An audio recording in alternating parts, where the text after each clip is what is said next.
I'm going to read you a poem. Just now, the lilac is in bloom there before my little room. And in my flower beds, I think, smile the carnation and the pink. And in the borders, well, I know, the poppy and the pansy blow.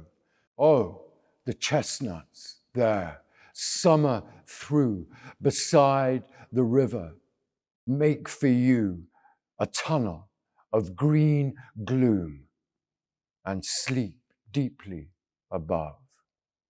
And green and deep the stream mysterious glides beneath, green as a dream and deep as death. That poem was written by a young English poet called Rupert Brooke sometime in the early 1900s. At that time, poetry in England was picturesque. It was kind of harking back to the Romantic poets, which had all been seeded by William Blake. None of them would have had any idea what lay before them and how what they would write would alter not only their perception of themselves, but transform the way in which English poetry developed. It seems very strange to us now, but there is some old black and white footage shot at the announcement that war had been declared. And there are Englishmen walking through London, shouting for joy, throwing their caps in the air. At that time, war, the act of war, the fighting of war, was regarded as a rite of passage into manhood. And so these droves of young men from every shire, also containing the poets, all signed up, thinking this was going to be something glorious. They did not know at that time what lay before.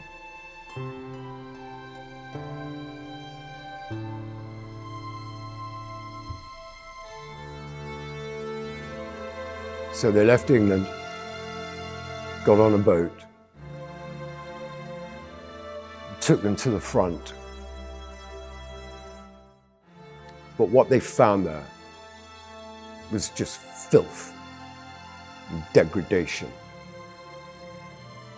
Nobody knew. Nobody really had any idea of the type of war that was to be fought. This wasn't what they had been told. This wasn't what they were expecting to walk into. And very slowly, the penny dropped. And they began to understand that they had been deceived.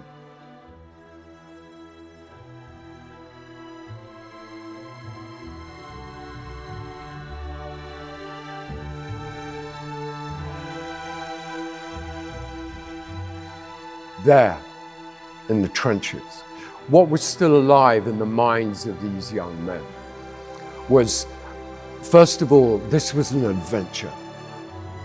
And secondly, this held the possibility of being able to taste and to touch what they perceived to be, at the time, honor and glory. This picture, this idea, was largely something that they had been sold and that everybody at that time pretty much bought into.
You've got to try and imagine leaving home.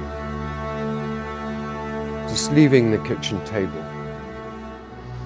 Hugging your mother and your father, who were proud.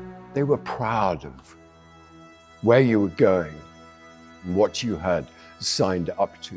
And there was this whole aura around what it was to be a warrior, what it was to fight. And so you left this country still with all of that in your heart, but you arrived in hell. You had exchanged, possibly, more than likely, a life of poverty for actually something far, far more worse, far more brutal. And this reality slowly started to sink in to the young men that were there. And what began to emerge were words and sentences that shook those reading them back here to the core, because it also shattered their view of what combat, what warfare was actually like.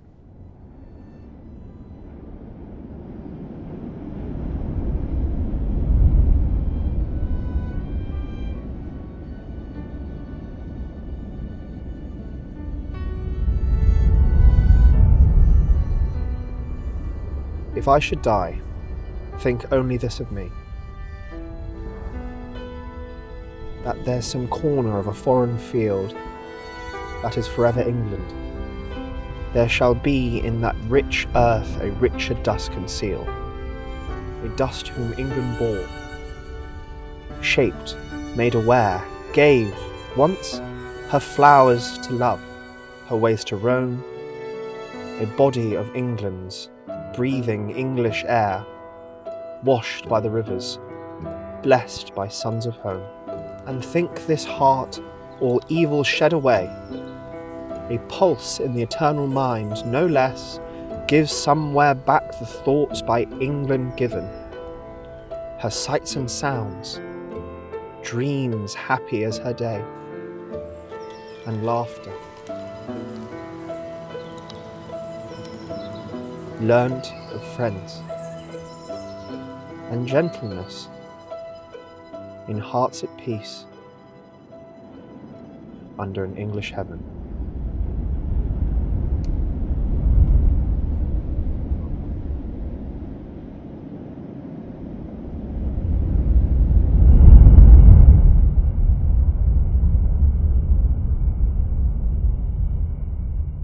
And for the young poets who 2 years, 18 months previously had been writing about lilacs in bloom and carnations smiling, the deep dream of green.